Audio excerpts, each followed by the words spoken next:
स्वागत है आपका दोस्तों बिहार न्यूज़ में। मैं हूं फिरदौस गनी और आप देख रहे हैं केडीबी लाइव।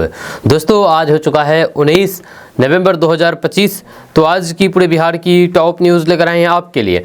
वीडियो शुरू करने से पहले आपसे एक रिक्वेस्ट है कि अगर आप पहली बार इस चैनल पर आए हैं तो चैनल को सब्सक्राइब करके बेल आइकन को प्रेस कर दीजिए और साथ ही साथ वीडियो को लाइक कर दीजिए, अपने दोस्तों के साथ शेयर भी कीजिए। तो चलिए चलते हैं आज की खबरों की ओर।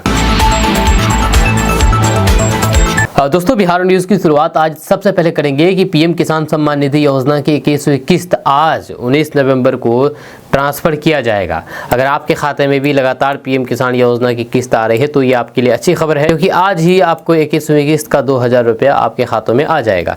ये पैसा केंद्र की नरेंद्र मोदी सरकार की तरफ से दिया जाएगा। जहाँ देश के 46 लाख किसान ऐसे हैं जिनके खाते में आज 7000 रुपये ट्रांसफ़र किए जाएंगे। दोस्तों कहा जाता है कि शादी 7 जन्मों का बंधन होता है, लेकिन अब कौन और कब कैसे धोखा जाए इसे लेकर के कुछ भी कहा नहीं जा सकता। कई बार शादी से पहले तो कई दफ़े शादी के बाद भी धोखा मिल जाता है। ऐसे ही एक मामला बिहार के भागलपुर से सामने आया है, जहां पर गैर मर्द की खातिर 3 बच्चे की मां ने अपने पति को धोखा दिया। जब पति ने उसे छोड़ दिया, लेकिन जिस प्रेमी के लिए उसने पति को धोखा दिया वह शादी से मुकर गया। हालांकि बाद में उसी प्रेमी से महिला की शादी करवा दी गई। दरअसल शादी के दौरान दूल्हा चीखता रहा, चिल्लाता रहा और कहता रहा कि 3 बच्चों की मां से मेरी शादी मत कराओ, मैं तो बस इसके साथ मजे कर रहा था, जहां खाने पीने और फिर रहने तक ही साथ था, मुझे इससे शादी नहीं करनी है। वैसे भी ये मुझसे 5 साल बड़ी है, लेकिन दूल्हे की बात को किसी ने नहीं सुना, जब उसकी उसी महिला से शादी करवा दी गई। मामला बिहार के भागलपुर के कंपनी बाग का है। यहाँ पर प्यार में पागल 3 बच्चे की मां ने अपने से 5 साल छोटे उम्र के लड़के से शादी कर ली। महिला का सबसे बड़ा बेटा 17 साल का है। जब प्रेमी तो उससे शादी नहीं करना चाहता था, लेकिन गांव वालों ने मंदिर में दोनों की शादी करवा दी। वहीं पर भागलपुर के कंपनी बाग के रहने वाले कुंदन दास और फिर दिल्ली में काम करने वाली निशा के बीच पिछले 5 वर्षों से जान पहचान थी। जब दोनों के संबंध की जानकारी निशा के पति को लगी तो फिर उसने निशा को छोड़ दिया। इसके बाद वे कुंदन के साथ रहने लगी। निशा को 3 बच्चे हैं। सबसे बड़े लड़के की उम्र करीब 17 साल है। साथ रहने के दौरान निशा कुंदन पर लगातार शादी का दबाव बनाने लगी। इस बात से तंग आकर के कुंदन दिल्ली छोड़ करके वापस भागलपुर आ गई। वहाँ पर कुछ दिनों के बाद निशा भी भागलपुर पहुंच गई। निशा कुंदन के घर जाकर के रोजाना शादी का दबाव बनाने लगी, लेकिन कुंदन इससे इनकार करके भाग जाता था। काफी दिन तक ये सिलसिला चलता रहा, लेकिन बुधवार रात को ये मामला बढ़ गया। निशा कुंदन के घर पहुंची और फिर शादी की बात को दोहराने लगी, तो फिर कुंदन उस पर झल्ला उठा। दोनों के बीच घंटों तक हाई वोल्टेज ड्रामा चलता रहा। इस पर समाज के लोगों ने दोनों को पकड़ लिया और दोनों को मंदिर में ले जाकर के शादी करवा दी गई। हालांकि लड़का बार बार शादी से इनकार करता रहा। जब कुंदन ने बताया है कि वे निशा से शादी नहीं करना चाहता था, वह उससे उम्र में काफी बड़ी है। कुंदन ने दोनों के बीच प्रेम संबंध से भी इनकार किया है। जब उसने बताया है कि मैं तो बस खाने पीने और साथ रहने तक के लिए ही उसी के साथ था, 3 बच्चों की मां से मैं क्यों प्यार करूंगा। दोस्तों क्या प्रशांत किशोर अब राजनीति हमेशा के लिए छोड़ देंगे? दरअसल प्रशांत किशोर ने अपना स्टैंड क्लियर कर दिया है। हम आपको आगे बताएंगे कि आखिर प्रशांत किशोर राजनीति छोड़ेंगे या नहीं। दरअसल बात यह है कि इलेक्शन से पहले प्रशांत किशोर ने दावा किया था कि अगर नीतीश कुमार को 25 सीट से अधिक आई तो वे राजनीति छोड़ देंगे। वहीं पर कल जब प्रशांत किशोर ने चुनावी हार के बाद प्रेस कॉन्फ्रेंस की तो पत्रकारों ने इसको लेकर के सवाल कर दिया। इस पर प्रशांत किशोर ने अपना स्टैंड क्लियर किया है। प्रशांत किशोर ने कहा है कि सरकार ने 150 करोड़ लोगों को 10-10 हजार रुपए दिया है। पूरे देश में इस बात पर बहस हो रही है कि क्या वह 10,000 रुपए देकर के वन टाइम वोट खरीदा गया है या फिर किसी सरकारी योजना के तहत इस पैसे को दिया गया है। मैं ये कह रहा हूं कि मैं ये बिल्कुल भी मानने को तैयार नहीं हूं कि सरकार का ये एक अधिकार है, जो वो चाहे तो योजना शुरू कर सकती है। अंतिम महीने में ही किया गया, हम बस उस बहस में नहीं पड़ रहे हैं। इलेक्शन कमीशन ने चुनाव के समय ये पैसा बांटने दिया, ये उनकी गलती है। जब उस पर भी हम टिप्पणी नहीं कर रहे हैं।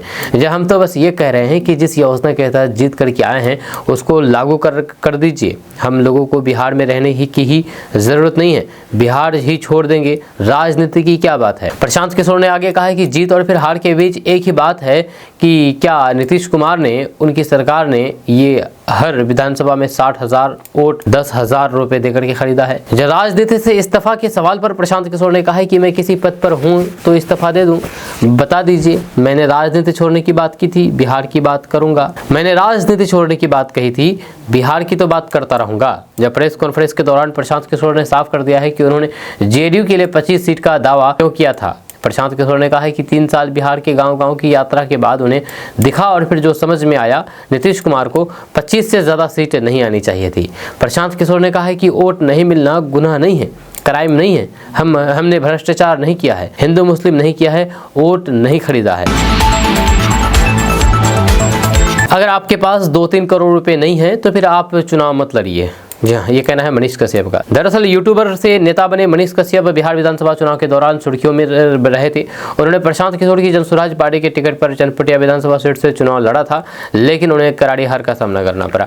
2025 के विधानसभा चुनाव में जनसुराज पार्टी एक भी सीट नहीं जीत पाई। ज्यादातर सीटों पर जनसुराज उम्मीदवारों की जमानत जब्त हो गई। हालांकि मनीष कश्यप को 37,172 वोट मिले, जब वे 50,366 वोटों से हार गए।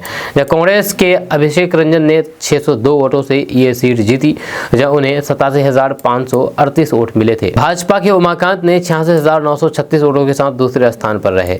इसके बाद से ही सोशल मीडिया पर मनीष कश्यप को लेकर के चर्चाएं तेज हो गई है। जहां इस बीच यूट्यूबर से नेता बने मनीष कश्यप ने अपनी चुनावी हार के बाद एक न्यूज पोर्टल को दिए गए इंटरव्यू में कहा कि वे सुर्खियां बटोर रहा है और फिर उसके राजनीतिक मायने निकाले जा रहे हैं। इंटरव्यू में मनीष कश्यप ने साफ तौर पर इशारा किया है कि चुनाव लड़ने के लिए आर्थिक मजबूती जरूरी है, यानी कि पैसे की होना बहुत जरूरी है। इस खबर में आवश्यकता की सीमा पर विस्तार से चर्चा की गई, जो मनीष कश्यप ने समाचार एजेंसी पोर्टल पर बताया है। इस इंटरव्यू में चुनाव लड़ने के खर्च के बारे में पूछे गए सवाल का मनीष कश्यप ने बेबाकी से जवाब देते हुए कहा कि अगर आपके पास खर्च करने के लिए 2-3 करोड़ रुपए नहीं है तो फिर चुनाव लड़ने मत आइए। दूसरा सवाल किया गया है कि पार्टी का समर्थन हो तो भी। जवाब में मनीष कश्यप ने कहा कि अगर पार्टी का समर्थन हो तो मैथिली ठाकुर विधायक बन जाएगी। कोई भी विधायक बन सकता है, नारायण प्रसाद जैसे लोग विधायक बन सकते हैं। तीसरा सवाल कि मनीष कश्यप जी, अगर आप निर्दलीय होते तो आपको ज्यादा वोट मिलते। झूठ मत बोलिए मनीष जी। जवाब में मनीष कश्यप ने कहा कि मुझे नहीं पता क्या होता या फिर नहीं होता, बस इतना पता है कि प्रशांत किशोर जी ने मुझे एक अच्छी टीम और फिर अच्छा प्रदर्शन, अच्छा समर्थन दिया। मैं उनका शुक्रिया अदा करना चाहता हूँ। दोस्तों, नई सरकार के शपथ के एक दिन पहले यानी कि बुधवार को कई महत्वपूर्ण राजनीतिक गतिविधि होंगी। सबसे पहले भाजपा और जेडीयू विधायक दल की अलग अलग बैठकें होगी। इसके बाद एनडीए विधायक दल की बैठक होगी, जिसमें नीतीश कुमार को फिर से एनडीए विधायक दल का नेता चुन लिया जाएगा। वहाँ पर नेता चुने जाने के बाद मुख्यमंत्री राजभवन जाकर के नई सरकार के गठन का दावा करेंगे। नीतीश कुमार 10वीं बार 20 नवंबर को गांधी मैदान में, यानी कि कल गांधी मैदान में दिन के 1:30 बजे मुख्यमंत्री पद की शपथ लेंगे। शपथ ग्रहण समारोह में शामिल होने प्रधानमंत्री नरेंद्र मोदी पटना आएंगे। वहाँ पर भाजपा ने एनडीए शासित सभी राज्यों के मुख्यमंत्रियों, उप मुख्यमंत्रियों के अलावा राष्ट्रीय अध्यक्ष जेपी नड्डा एवं कई केंद्रीय मंत्रियों को आमंत्रित किया है। सूत्रों के अनुसार मुख्यमंत्री नीतीश कुमार 2 उप मुख्यमंत्रियों के अलावा करीब 20 मंत्रियों के साथ शपथ ग्रहण करेंगे। उसमें भाजपा, जदयू के अलावा लोजपा, रामविलास, हिंदुस्तानी अवाम मोर्चा एवं राष्ट्रीय लोक मोर्चा के विधायक भी शामिल होंगे। वहाँ पर भाजपा के संभावित मंत्रियों की सूची को केंद्रीय गृह मंत्री अमित शाह अंतिम रूप दे रहे हैं। मुख्यमंत्री नीतीश कुमार जेडीयू के मंत्रियों की सूची बना रहे हैं। हिंदुस्तानी अवाम मोर्चा के संतोष कुमार सुमन नई सरकार में भी मंत्री रहेंगे। वहाँ पर लोजपा रामविलास की ओर से राजू तिवारी के अलावा अनुसूचित जाति के किसी विधायक को कैबिनेट में जगह मिल सकती है। वहाँ पर रालोमो की ओर से प्रोफेसर स्नेहलता को मंत्री बनाया जा सकता है। वह पहली बार सासाराम से विधायक चुनी गई है। दोस्तों, बिहार बोर्ड कक्षा 10वीं और 12वीं के छात्रों के लिए अच्छी खबर सामने आई है। बिहार बोर्ड ने ओपन स्कूल और फिर कक्षा 10वीं और 12वीं की परीक्षाओं के लिए डेट शीट जारी कर दी है। यह कक्षा 10वीं की परीक्षा 15 दिसंबर से शुरू होगी, जबकि कक्षा 12वीं की थ्योरी परीक्षा 9 दिसंबर से शुरू होगी। ये परीक्षाएं विभिन्न शिफ्टों में आयोजित की जाएगी। वहीं पर बिहार बोर्ड कक्षा 10वीं की थ्योरी परीक्षाएं 2 शिफ्टों में आयोजित करेगा, जो कि 15 दिसंबर से शुरू होकर के 23 दिसंबर 2025 तक चलेगी। 15 दिसंबर को पेंटिंग और विज्ञान, 16 दिसंबर को गृह विज्ञान और सामाजिक विज्ञान, 17 दिसंबर को अंग्रेजी और गणित, 18 दिसंबर को हिंदी और भारतीय संस्कृति, 19 दिसंबर को योग और शारीरिक शिक्षा, 20 दिसंबर को उर्दू और संस्कृत, 22 दिसंबर को व्यावसायिक अध्ययन और मैथिली, और फिर 23 दिसंबर को भोजपुरी, बांग्ला, अरबी और फारसी की परीक्षाएं होगी। वहीं पर बिहार बोर्ड कक्षा 12वीं की परीक्षाएं 9 दिसंबर से 24 दिसंबर तक आयोजित करेगा, जब पहली परीक्षा 9 दिसंबर को मैथिली, बांग्ला और फिर मगही के लिए होगी। दोस्तों, बिहार विधानसभा चुनाव पर नेहा सिंह राठौर का ट्वीट वायरल हो गया है। बीजेपी के 4 उम्मीदवारों को लगभग समान वोट मिलने पर नेहा सिंह राठौर ने तंज कसा है। दरअसल बात यह है कि नेहा सिंह राठौर की एक वायरल ट्वीट में उन्होंने स्क्रीनशॉट शेयर किया है जिसमें बीजेपी के 4 उम्मीदवारों को एक समान वोट मिले हैं। जहां उनके पोस्ट के बाद लोग चुनावी प्रक्रिया, ईवीएम से लेकर के बूथ वाइज वोटिंग पैटर्न तक कई संभावित कारणों पर अपनी अपनी राय रख रहे हैं। वहीं पर बिहार विधानसभा चुनाव के नतीजे में एनडीए की सरकार को बहुमत हासिल हुई है। इस जीत के बाद वोट चोरी की लहर आग की तरह दौड़ रही है, जहां अब आग में घी डालने का काम मशहूर फोक सिंगर नेहा सिंह राठौर की एक स्क्रीनशॉट ने किया है। दरअसल उन्होंने एक्स पर एक पोस्ट शेयर किया है। इस पोस्ट में उन्होंने सवाल पूछा है कि आखिर बीजेपी के 4 नेताओं को इतने मिलते जुलते वोट कैसे मिले। इस ट्वीट ने सोशल मीडिया पर हलचल मचा दी है, जब लोग आंकड़ों पर नजर गड़ा करके ये समझने की कोशिश करने लगे हैं कि क्या वाकई कोई अनोखी समानता है या फिर ये एक महज संयोग। दरअसल नेहा सिंह राठौर के इस पोस्ट के कैप्शन में लिखा गया है कि धक्का मुक्की नहीं, सबको बराबर बराबर मिलेगा। उन्होंने जिन 4 बीजेपी प्रत्याशियों का जिक्र किया है उनके आंकड़े कुछ इस तरह हैं। दरअसल सम्राट चौधरी को कुल वोट आए 1,22,480। वहीं पर विजय कुमार सिन्हा को कुल वोट आए 1,22,408। वहीं पर नीरज कुमार सिंह बबलू को वोट आए 1,22,491। वहीं पर कृष्ण कुमारी ऋषि को वोट आए 1,22,494। पहली नजर में ही चारों की वोट 1,22,000 के आसपास दिखाई दिए, जैसे चुनाव नहीं कोई मैचिंग नंबर गेम हो रहा हो। यही वजह थी कि नेहा सिंह राठौर का ट्वीट तेजी से वायरल हो गया और फिर लोग इस संयोग पर तरह तरह की प्रतिक्रिया देने लगे हैं।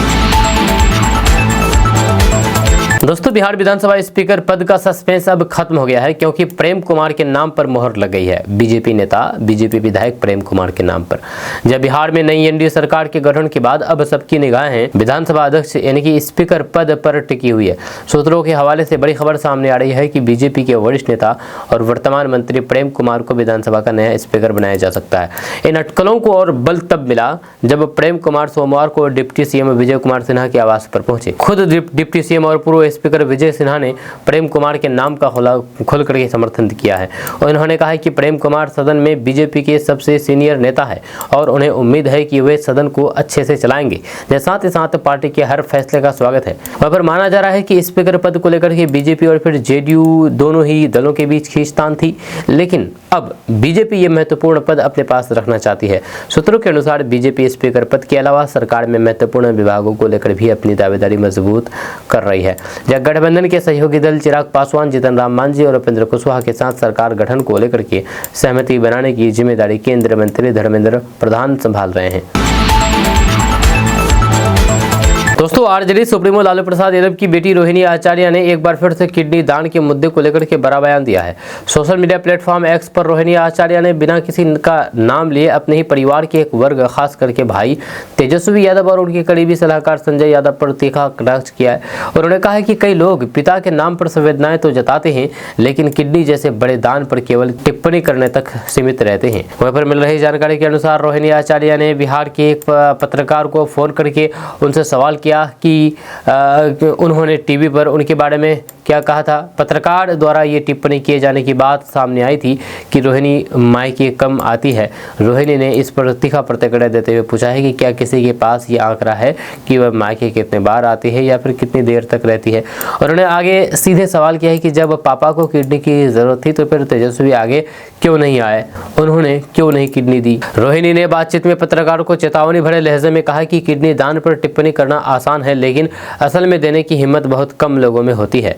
खून देने में डरने वाले लोग किडनी दान पर ज्ञान दे रहे हैं, ये बात उन्हें नागवार लगी। हिम्मत है तो फिर खुले मंच पर आकर के बहस करें। रोहिणी आचार्य ने अपने पोस्ट में कहा है कि जो लोग लालू प्रसाद यादव के नाम पर हमदर्दी दिखाते हैं, उन्हें अस्पतालों में किडनी की कमी से जूझ रहे गरीब मरीजों की मदद करनी चाहिए। उन्होंने लिखा है कि ऐसे लोग चाहे तो लालू यादव के नाम पर अपना किडनी दान करके दुनिया को उदाहरण दे सकते हैं। उन्होंने उन आलोचकों को खुली चेतावनी भी दी जिन्होंने शादीशुदा बेटी द्वारा पिता को किडनी देने पर सवाल उठाए थे। रोहिणी आचार्य ने कहा है कि अगर उनमें हिम्मत है तो फिर वे खुल करके मंच पर आकर के उनसे बहस करें। खून देने के नाम पर ही खून सूख जाता है। रोहिणी ने पोस्ट में उन ट्रोल्स, सोशल मीडिया आलोचकों और फिर कथित हरियाणवी महापुरुषों पर भी हमला बोला जो उन्हें गालियां देते हैं या फिर बेटी की किडनी को गंदा बताने जैसी बातें करते हैं। उन्होंने तंज कसते हुए लिखा है कि जिन लोगों का खून देने के नाम पर ही खून सूख जाता है तो फिर वे किडनी दान जैसे पवित्र कार्य पर उपदेश देने लगते हैं। रोहिणी आचार्य का पोस्ट तेजी से वायरल हो रहा है। इस बयान ने आरजेडी खेमे में नई खलबली मचा दी है और सोशल मीडिया पर इस विषय पर तीखी प्रतिक्रिया सामने आ रही है।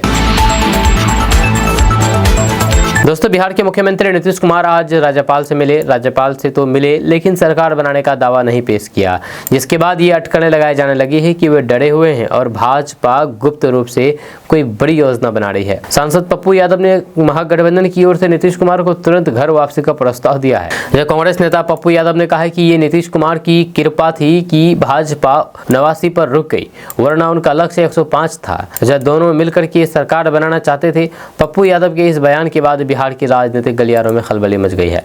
पप्पू यादव ने जो कहा उस पर महागठबंधन की ओर से कोई बयान नहीं जारी किया गया है, लेकिन सवाल जरूर उठे हैं कि क्या नीतीश को भाजपा पर शक हो गया है। इस्तीफा देते समय उन्होंने अपना मन क्यों बदल दिया? उन्होंने विधानसभा भंग करने की तारीख 19 नवंबर क्यों बताई? जेडीयू विधायक दल की बैठक क्यों टाल दी गई? वहीं पर एनडीए के 5 दलों में से 3 के शीर्ष नेताओं ने पहले ही कह दिया है कि नीतीश ही मुख्यमंत्री होंगे। चिराग पासवान, जीतन राम मांझी और फिर उपेंद्र कुशवाहा ने नीतीश कुमार के नाम का समर्थन किया है। यहां तक कि भाजपा के उप मुख्यमंत्री विजय कुमार सिन्हा ने भी कहा कि नीतीश कुमार के मुख्यमंत्री बनने को लेकर के कोई भी संशय नहीं है। इसके बावजूद भी मुख्यमंत्री के मुद्दे पर सस्पेंस बना हुआ है, क्योंकि बिहार में भाजपा नेता खुल करके बोल रहे हैं, जबकि दिल्ली में बैठे नेता खामोश है। जहां कल तीनों नेताओं ने प्रधानमंत्री आवास पर 3 घंटे तक बैठक की, लेकिन कोई भी खबर सामने नहीं आई। एनडीए नेताओं का पटना स्थित नीतीश कुमार के घर आना जाना बढ़ गया है, लेकिन वहां से भी उन्होंने कोई भी खबर सामने नहीं आई। एनडीए ने बिहार चुनाव नीतीश कुमार के नेतृत्व में लड़ा था, जिससे वे मुख्यमंत्री पद के प्रमुख दावेदार बन गए थे। दोस्तों, बिहार विधानसभा चुनाव नतीजों के बाद सरकार गठन की कोशिशें तेज हो गई है। वहीं पर करारी हार के बाद विपक्षी भी लगातार भड़के हुए हैं। वहीं पर एक दिन पहले कैबिनेट की बैठक के बाद मुख्यमंत्री नीतीश कुमार ने राज्यपाल से मुलाकात की और विधानसभा भंग करने की सिफारिश सौंपी है। एनडीए के 2 प्रमुख घटक दलों भाजपा और फिर जेडीयू की दिल्ली में सरकार गठन पर चर्चा के लिए बैठकें होनी है। वहीं पर अब इस बीच चुनावी रणनीतिकार से राजनेता बने प्रशांत किशोर ने एक प्रेस कॉन्फ्रेंस का आयोजन किया, जहां वे चुनाव नतीजों पर चर्चा किए हैं और अपनी भविष्य की राजनीतिक दिशा के बारे में कई बड़े ऐलान किए हैं। प्रेस कॉन्फ्रेंस में पत्रकारों से बातचीत करते हुए प्रशांत किशोर ने कहा कि एक ऐसी पार्टी की रैली में इतने सारे लोग शामिल हुए जिसे सिर्फ 3.5% वोट मिले, इससे पता चलता है कि हमने जरूर कुछ अच्छा काम किया होगा। हम व्यवस्था परिवर्तन के वादे के साथ आए थे, लेकिन वे कामयाब नहीं हुआ। हम सत्ता परिवर्तन भी नहीं कर पाए। जरूर कोई ना कोई भूल हुई होगी जिसकी वजह से जनता ने हम पर भरोसा नहीं किया है। इसकी जिम्मेदारी मेरी है। मैं बिहार की जनता का विश्वास जीतने में नाकाम रहा, जहां हम सब मिलकर के हार गए हैं। अब आत्ममंथन का समय है, हम आत्ममंथन करेंगे। जीतने वालों को बधाई। नीतीश कुमार और भाजपा को उनके लिए वादों को पूरा करने के लिए बधाई। बिहार में पलायन रुकना चाहिए। नई व्यवस्था की उम्मीदों और फिर आकांक्षाओं पर खरा न उतरने के लिए मैं जिम्मेदार हूँ। मैं व्यवस्था बनाने में नाकाम रहा हूँ।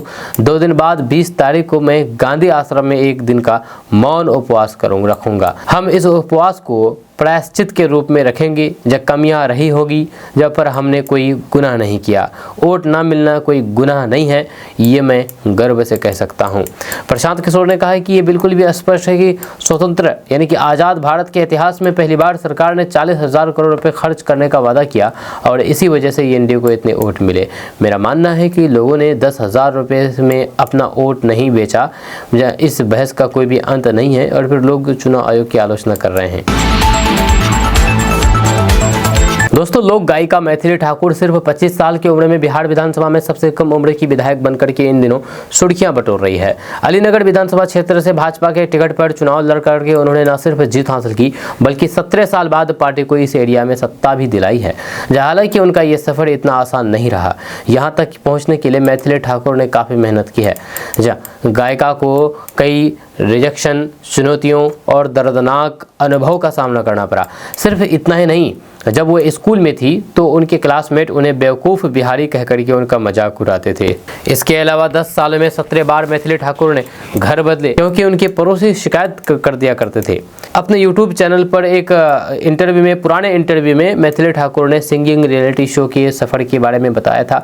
उन्होंने कहा था कि मैं बहुत रोती थी। उनका पहला प्रयास सारेगामापा लिटिल चैंप्स में था। जहां पर उन्हें शास्त्रीय संगीत की तरफ ज्यादा झुकाव होने के कारण रिजेक्ट कर दिया गया था। मैथिली ठाकुर ने कहा कि जब मुझे रिजेक्ट कर दिया गया तो फिर मैंने खुद से कहा कि अगर मुझे ऐसा करना पड़ा तो मैं बॉलीवुड के गाने भी गाऊंगी। फिर 2015 में उन्होंने इंडियन आइडल के लिए ऑडिशन दिया, लेकिन एक बार फिर उनके पिता ने उन्हें शास्त्रीय संगीत के प्रति समर्पित रहने के लिए प्रोत्साहित किया और फिर उन्हें उसी कारण से रिजेक्ट कर दिया गया।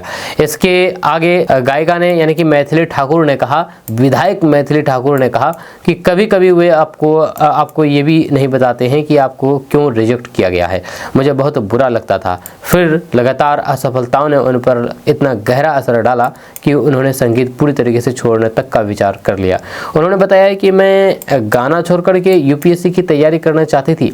मैं पढ़ाई में अच्छी थी। सबसे कम उम्र की विधायक मैथिली ठाकुर का स्ट्रगल सिर्फ मंच तक ही सीमित नहीं था। उन्होंने स्कूल में भी खुद को अलग थलग पाया, जहां उनके टैलेंट ने उन्हें एक प्राइवेट स्कूल में मुफ्त दाखिला दिलाया, लेकिन अमीर क्लासमेट से घिरे होने के कारण उनके सामने अलग तरह की चुनौतियां थी। इसके बारे में उन्होंने कहा कि मुझे अपनी उम्र की लड़कियों से डर लगता था। मैं उनके कमेंट से डरती थी। वह बेवकूफ़ बिहारी कह देती थी। जब एक न्यूज़ चैनल को दिए गए इंटरव्यू में मैथिली ठाकुर की मां भारती ने खुलासा किया था कि शुरुआती साल परिवार के लिए आसान नहीं थे। उन्होंने कहा था कि हमने एक दशक में 17 बार घर बदले, जब उस समय हम सिर्फ एक कमरे वाले घर में ही घड़ी खरीद सकते थे और वह ज़्यादातर किसी और के घर से जुड़े होते थे। मेरे पति और फिर मेरे बच्चे का रियाज लोगों को परेशान करता था और हमें घर छोड़ना पड़ता था। बच्चे कभी शरारती नहीं थे और न ही किसी को परेशान किया, लेकिन हम घर बदलते रहे ताकि वे शांति से प्रैक्टिस कर सके। 2017 में परिवार ने दिल्ली के द्वारका में एक घर खरीदा और फिर 2020 में एक बड़े अपार्टमेंट में रहने लगे, जिसे उन्होंने साउंड प्रूफ करवाया। दोस्तों, पप्पू यादव ने एक बड़ी बात कह दी है। उन्होंने मीडिया से रूबरू होते हुए बिहार चुनाव में महागठबंधन की हार पर कहा कि हम हारे नहीं, हराए गए हैं। जब पूरी दुनिया बिहार के चुनाव को देख रही थी, लेकिन बीजेपी ने गहरी साजिश रच करके ये चुनाव जीता है।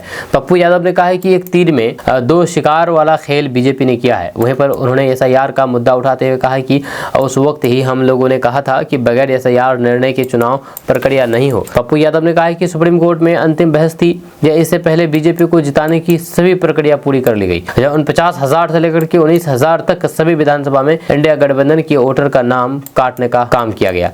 इंडिया गठबंधन के 80% सीट पर बैलेट पेपर से जो वोट मिला उसमें इंडिया गठबंधन आगे रहा। ऐसे में EVM में पीछे कैसे रह गए। जब पप्पू यादव ने कहा कि जीविका को चुनाव प्रबंधन में लगाया गया और फिर 6 नवंबर को जीविका के खाते में पैसा दिया जाता है, जिस दिन SIR पूरा हुआ और फिर कहा गया है कि 7 करोड़ 42 लाख वोटर बचे हैं। फिर चुनाव के दिन प्रेस कॉन्फ्रेंस करके 7 करोड़ 45 लाख वोटर के बारे में बताया गया है। इस तरह से वोट की चोरी की गई है, पूरा सिस्टम हैक कर लिया गया है।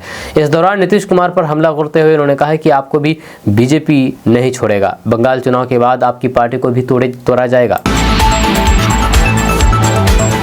दोस्तों, बिहार में राजनीति में आरजेडी नेता मनोज झा काफ़ी जाने माने और लोकप्रिय नेताओं में से एक है।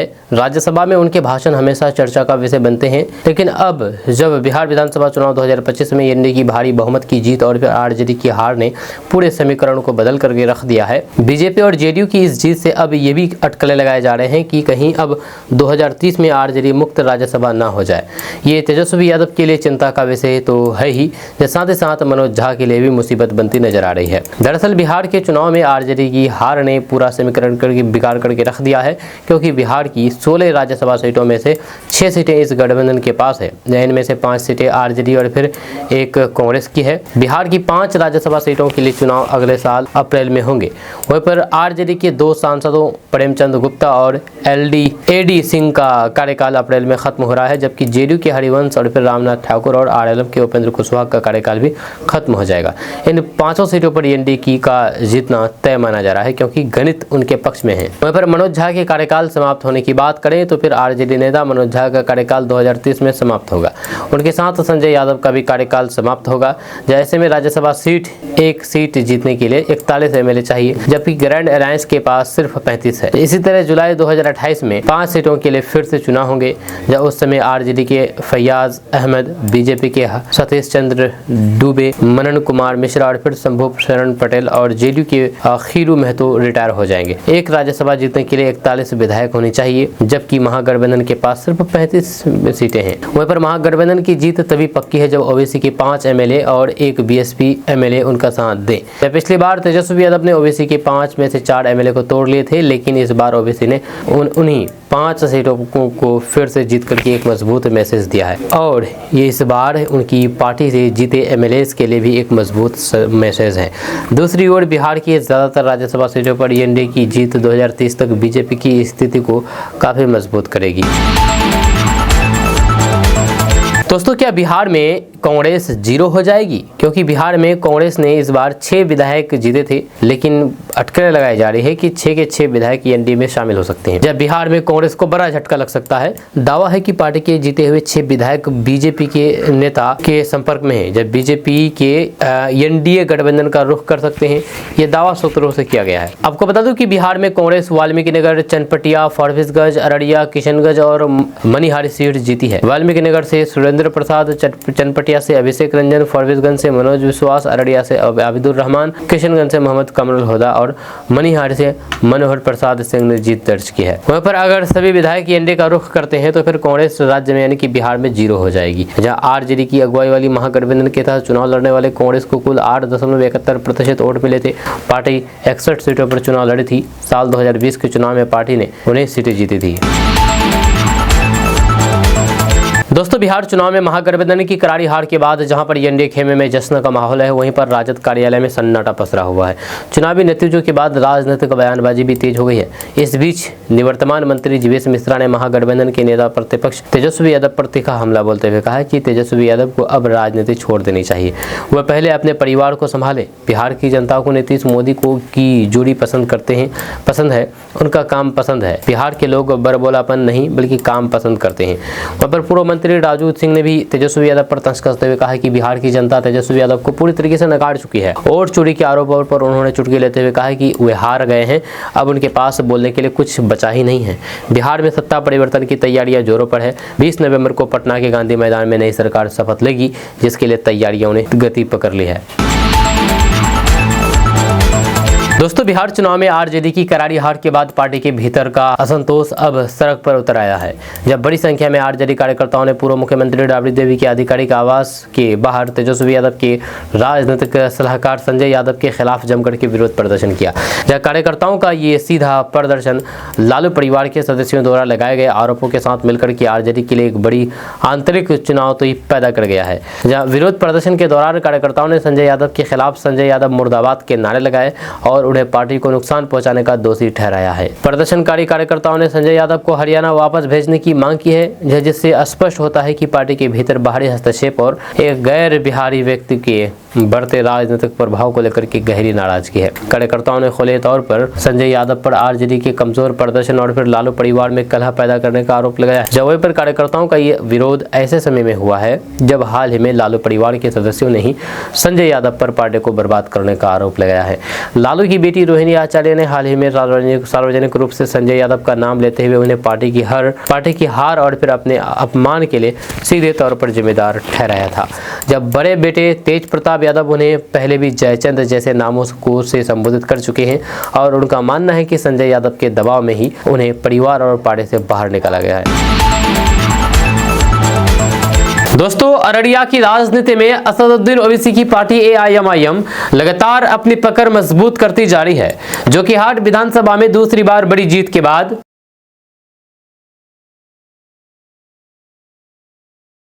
अब पार्टी अररिया सीट पर भी अपनी जनाधार को तेजी से बढ़ा रही है। स्थानीय राजनीति में खासकर के युवाओं का रुझान एआईएमआईएम की तरफ बढ़ा है, जिसे आगामी चुनावी समीकरणों के लिहाज से बड़ा संकेत माना जा रहा है। इस बार के विधानसभा चुनाव में एआईएमआईएम प्रमुख असदुद्दीन ओवैसी ने अपना फोकस अररिया और फिर जोकीहाट दोनों सीटों पर रखा। इसका असर यह रहा कि अररिया सीट पर पार्टी को कुल 22.7% यानी कि 53,421 वोट मिले, जबकि जोकीहाट में एआईएमआईएम उम्मीदवार ने 38.52% यानी कि 83,737 वोट हासिल करके शानदार जीत दर्ज की। जोकीहाट पहले से एआईएमआईएम का मजबूत गढ़ माना जाता रहा है और फिर अब अररिया में भी पार्टी ने मजबूती से अपनी उपस्थिति दर्ज करा दी है।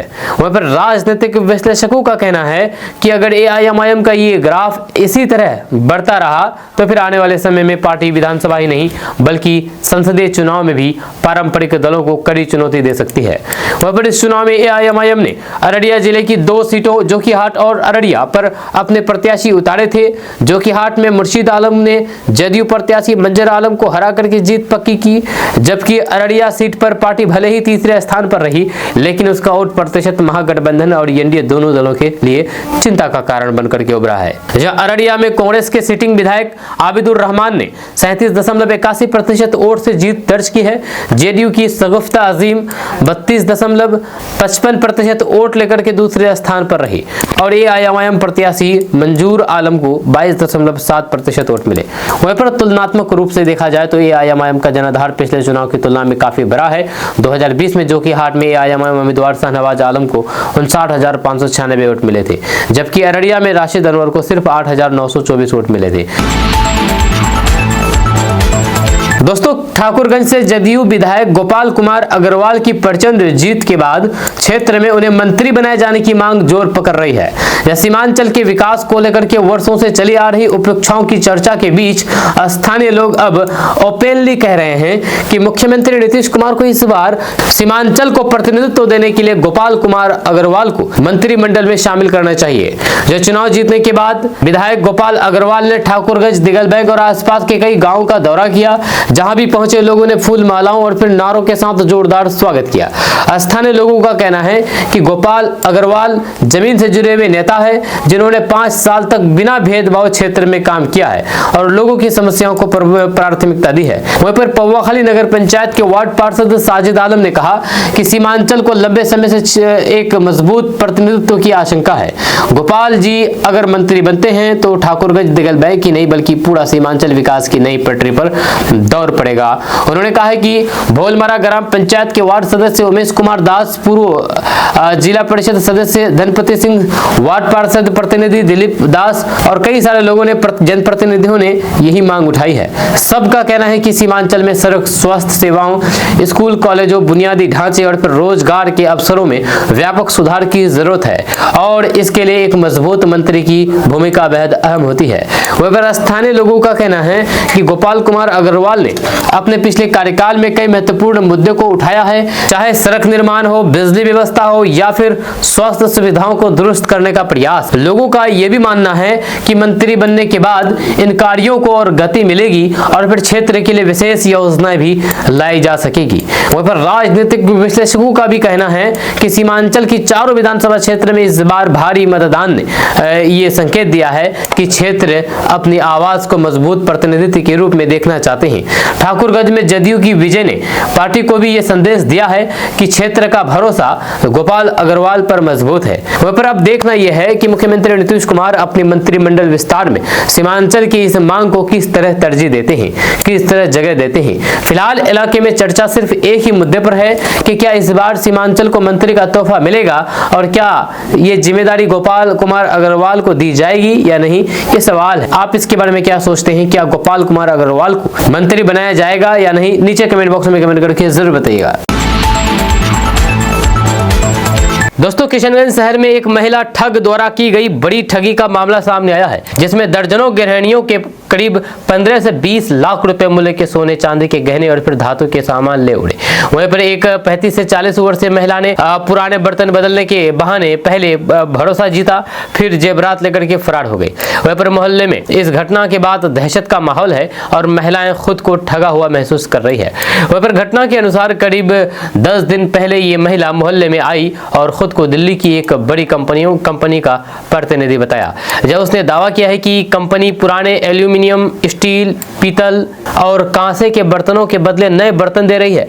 जब पहले 3-4 दिनों तक वे सचमुच पुराने बर्तन लेकर के घर घर नए बर्तन देती रही, इससे लोगों का विश्वास जम गया और महिलाएं बिना किसी संदेह के उसके संपर्क में आने लगी। वहाँ पर विश्वास बढ़ने के बाद महिला ने अपनी दूसरी चाल चली। उसने मोहल्ले की महिलाओं को कहा कि कंपनी अब पुराने धातु के सामान के बदले असली कीमत से कई गुना ज्यादा नगद राशि देगी। जब उसका कहना था कि बड़े गहनों महिलाओं की जांच कंपनी के विशेषज्ञ करेंगे और रकम 2-3 दिन में महिला के घर पहुंचा दी जाएगी। वहाँ पर लालच के कारण कई महिलाओं ने अपने पुराने बर्तन ही नहीं बल्कि सोने चांदी के कीमत जेवर भी उसे सौंप दिए। वहाँ पर महिला जेवर लेकर के ये कह करके चली गई कि वह कंपनी के विशेषज्ञ को दिखा करके पैसे लेकर के आएगी, लेकिन उसके बाद से वह दिखी ही नहीं जब उसका मोबाइल नंबर बंद है, जैसे ये साफ हो गया है कि पूरा खेल ठगी का था। वहाँ पर माधवनगर की कई पीड़ित महिलाएं जैसे रुखसाना खातून, शबनम परवीन, नूरी खातून सहित लगभग 2 दर्जन से अधिक महिलाएं इस जाल में फंस गई। मोहल्ले में लोग बताते हैं कि ठग महिला ने अपने व्यवहार, बातों और शुरुआती दिनों के सही सौदे के जरिए सबका भरोसा जीत लिया था, लेकिन लालच में आकर के महिलाओं ने इतनी बड़ी गलती कर दी कि उनका जीवन भर की बचत जैसा कीमती सामान हाथ से निकल गया। वहाँ पर टाउन थाना अध्यक्ष अभिषेक कुमार रंजन ने बताया है कि अभी तक इस मामले में कोई भी लिखित शिकायत दर्ज थाने में नहीं मिली है। उन्होंने कहा है कि आवेदन मिलते ही तुरंत कार्रवाई की जाएगी। साथ ही साथ उन्होंने लोगों से अपील की है कि किसी भी संदिग्ध व्यक्ति या फिर लालच देने वाले ऑफर पर तुरंत पुलिस को सूचित करें। उन्होंने कहा है कि सुरक्षा सबसे पहले आपकी अपनी जिम्मेदारी है। अनजान व्यक्ति को कभी भी जेवर, पैसा या फिर कीमती सामान ना दे। पर घटना के बाद मोहल्ले में जागरूकता बढ़ी है और फिर महिलाएं एक दूसरे को सावधान कर रही है। एक पल का लालच जिंदगी भर की कमाई छीन सकता है। ये पूरा मामला इस बात की भी याद दिलाता है कि धोखाधड़ी करने वाले नए तरीके अपनाते रहते हैं, इसलिए सतर्कता ही सुरक्षा है। आपका इसके बारे में क्या कहना है नीचे कमेंट बॉक्स में कमेंट करके जरूर बताइएगा। दोस्तों, किशनगंज से एक बड़ी खबर सामने आई है। किशनगंज में चिट फंड कंपनी द्वारा ठगी का मामला सामने आया है। करोड़ों रुपए की ठगी की गई है। किशनगंज में चिट फंड कंपनी द्वारा हुई करोड़ों की ठगी की यह घटना सीमांचल में फैले फर्जी वित्तीय नेटवर्क की एक और बड़ी पोल खोलती है। जब मंगलवार को किशनगंज स्थित हलीम चौक पावर ग्रिड के सामने शुभारंभ चिट फंड कंपनी का कार्यालय बंद मिलने के बाद 1500 से अधिक महिलाओं का गुस्सा फूट पड़ा। कंपनी के अचानक गायब हो जाने के बाद पीड़ित महिलाओं ने कार्यालय पर पत्थरबाजी की और किशनगंज बहादुरगंज मुख्य सड़क को जाम कर दिया। जब मामले की शुरुआत तब हुई जब चिट फंड कंपनी ने महिलाओं को 1.5 लाख रुपए का त्वरित लोन देने का लालच दिया था। लोन प्रोसेसिंग के नाम पर प्रति महिला 5,000 रुपए जमा करवाए गए, जब कई समूहों ने मिलकर के 40 से 50,000 रुपए तक जमा कर दिए। महिलाओं को विश्वास दिलाया गया कि सिर्फ 3 दिनों में उन्हें उनकी रकम के बदले बड़ा लोन मिल जाएगा। इसी उम्मीद में गरीब परिवारों की महिलाएं अपनी जमा पूंजी, आभूषण गिरवी या फिर उधार लेकर के पैसे जमा कर रही थी। मंगलवार को जब लोन मिलने का दिन आया तो महिलाएं सुबह से ही कार्यालय पहुंची, लेकिन सामने एक बंद ताला मिला। जहां अंदर मौजूद 7 से 8 कर्मचारी रातों रात फरार हो चुके थे। जब कुछ देर में जैसे जैसे अन्य समूह की महिलाएं भी पहुंची तो फिर पूरा माहौल तनावपूर्ण हो गया। कार्यालय पर जमकर के पत्थरबाजी हुई। वहीं पर सड़क जाम होने से आसपास अफरा तफरी मच गई। वहीं पर सूचना मिलने पर टाउन थाना पुलिस मौके पर पहुंची और भीड़ को शांत करवाया। वहीं पर पुलिस ने कहा है कि पीड़ितों के आवेदन के आधार पर मामले में कानूनी कार्रवाई शुरू कर दी जाएगी। वहीं पर स्थानीय मुखिया सफी ने बताया है कि ये एक पूरी तरह संगठित ठगी गिरोह था जिसने किशनगंज समेत आसपास के गांव की महिलाओं को शिकार बनाया। उन्होंने बताया है कि लगभग 1500 से अधिक महिलाएं इस ठगी का शिकार हुई है, जिसने करोड़ों रुपए जमा कराए गए। वहीं पर कंपनी ने जिस किराए के मकान में अपना कार्यालय खोला था उसे बैंक जैसे माहौल देने के लिए सजाया गया था, जिससे लोगों को विश्वास हो सके कि वे किसी असली वित्तीय संस्था से जुड़ रहे हैं। वहीं पर पीड़ित महिला परवीन बेगम की कहानी इस पूरी ठगी के तरीके को साफ दिखाती है। एक दलाल ब्लॉक ऑफिस में उनसे मिला, लोन दिलाने का वादा किया और फिर आधार कार्ड, वोटर आईडी कार्ड सहित जरूरी दस्तावेज ले गया। फिर हलीम चौक स्थित दफ्तर में बुला करके उनसे कई कागजातों पर साइन करवाए गए। इसके बाद 5,000 रुपए जमा करा करके कहा गया कि मंगलवार को पैसा मिल जाएगा, लेकिन जब वो पहुंची तो ना दलाल मिला और ना कर्मचारी, फोन भी बंद मिला। वहीं पर स्थानीय लोगों का कहना है कि इस तरह की फर्जी कंपनियां किशनगंज में लगातार सक्रिय रहती हैं और बेरोजगारी और फिर गरीबी के कारण महिलाएं और लड़कियां आसानी से इनके जाल में फंस जाती है। फिलहाल पुलिस ठगी करने वाले एजेंटों और फिर कंपनी संचालकों की तलाश में जुट गई है। वहीं पर महिलाएं अपनी मेहनत की गारी कमाई खोने से सदमे में है और न्याय की मांग कर रही है। वहीं पर यह घटना एक बार फिर से सवाल खड़ा करती है कि क्या सीमांचल में फर्जी वित्तीय संस्थानों पर सख्त निगरानी होगी या फिर गरीब महिलाओं के साथ ऐसी ठगी आगे भी जारी रहेगी। आपका इसके बारे में क्या कहना है नीचे कमेंट बॉक्स में कमेंट करके जरूर बताइएगा।